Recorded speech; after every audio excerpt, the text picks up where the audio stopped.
This will probably be my last polling analysis update, and it's huge because it's cementing what I've been saying. Sort of. See, on the one hand, this is the perfect opportunity to test what I'm saying, which is why I'm doing this. We have long-term aggregate modeling in multiple states. We have a single reliable poll taken within a few days of the vote. Which one is more accurate? I claim that reading the single snapshot will be more accurate than the aggregate modeling, and you can throw all that out the window. On the other hand, I need to bring my cognitive dissonance back in. The poll is suggesting, across the board, that Clinton is doing better with self-identified liberals, while Sanders is doing better with self-identified conservatives. This is patently ridiculous, and could only be explained in three ways.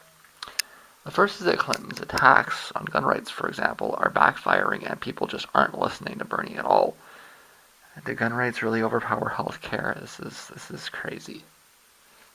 So it could be that, Clinton is framing the narrative so well that the fact that Sanders is clearly the more liberal candidate is not being heard over everything she's doing to try and paint him as the more conservative one. Second is that this poll is a part of the rigging process, in which case the Clinton campaign is trying to lower expectations ahead of a careful grind and halt operation. Or the third is that it's just some kind of weird anomaly, which, because it's so consistent, is hard to accept. Okay? So we've either got, it's the same basic split. It's either, the fact that the electorate is just overwhelmingly ignorant, or it's not an accurate reflection of what people are thinking. Okay? But see, I can't analyze this thing under the assumption that it's a vast right-wing conspiracy against Sanders, even if my gut tells me it is. Okay, I need to analyze it on face value, but I can caveat it, okay? He's actually not doing so badly. She's under 60. Actually, sorry, right now I'm talking about Florida. So in Florida, he's actually not doing so badly. She's under 60. The polling seems to be polling women higher than the population, which maybe says something about the sample. If he keeps her under 60, it's a hole he can climb out of if he wins big in Illinois. But there's reason to think he may be able to keep it under 55 too. The flip side is turnout amongst old people, but I have a criticism of the modeling on this point too. While they are correct to point out that turnout is higher around the age of 65, they fail to model the decline in turnout that sets in as age increases. So when they model 65 to 70-year-olds as more likely to vote, that is correct. But when they model 85 to 90-year-olds as also more likely to vote, that's wrong. They only gather data in a 65 plus age category. They simply don't know how much of the over 65 sample is also over 80. Okay. So over the last few years, it has been publicized that polling firms have screwed up predictions by overweighting young people. I believe that there are also examples, such as the last provincial Ontario election, where they overcompensated by overweighting old people. Okay, you need to watch for that in Florida. But that doesn't change the reality that a win here for Sanders is keeping Clinton to 60, and a big win is keeping her to 55. Okay, that's reasonable expectations in Florida, is that she will win. It's just by how much, right? Now, how about North Carolina? Well, they're claiming she has a big lead amongst early voters. Again, if Hillary was going to rig this, how would she do it?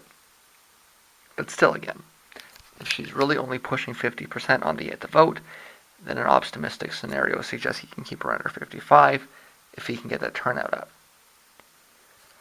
What I said about Michigan was that you should expect her to win, but that it will be closer than expected. I'm saying the same thing about Florida and North Carolina. I think there's a higher level of expectation that she win these states, but make of it what you will.